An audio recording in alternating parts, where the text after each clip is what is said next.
भूतिया कमरे की कहानी। एक छोटे से गांव में एक पुराना हवेली थी, ठाकुर हवेली।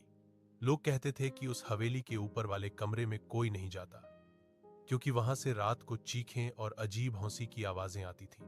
एक दिन गांव का एक लड़का साहिल बोला, मैं नहीं मानता इन बातों को। आज रात मैं उसी कमरे में सोऊंगा।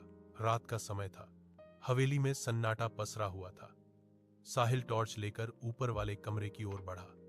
जैसे ही उसने दरवाजा खोला, ठंडी हवा का झोंका आया और टॉर्च अपने आप बंद हो गई।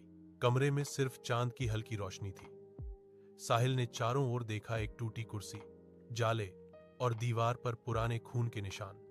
तभी पीछे से किसी के कदमों की आवाज आई, टप टप टप। अर्जुन पलटा, लेकिन वहां कोई नहीं था।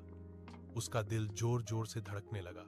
अचानक दीवार पर टंगी पुरानी तस्वीर में मौजूद औरत की आंखें लाल चमकने लगी। वो तस्वीर धीरे धीरे हिलने लगी और उसमें से एक काली परछाई बाहर निकली। वो औरत की भूतिया आत्मा थी, ठाकुर की पत्नी, जिसकी हत्या इसी कमरे में हुई थी। भूत ने धीमी आवाज में कहा, क्यों आए हो मेरे कमरे में? यहां कोई जिंदा नहीं ठहरता। साहिल डर के मारे भागने लगा, लेकिन दरवाजा अपने आप बंद हो गया। कमरा अंदर से सील हो गया। सुबह जब गांव वाले आए, उन्होंने दरवाजा तोड़ा। साहिल बेहोश पड़ा था, उसके बाल सफेद हो चुके थे। उस दिन के बाद से कोई उस भूतिया कमरे के पास नहीं गया। अब भी रात में वहां से क्यों आए हो मेरे कमरे में की आवाज सुनाई देती है।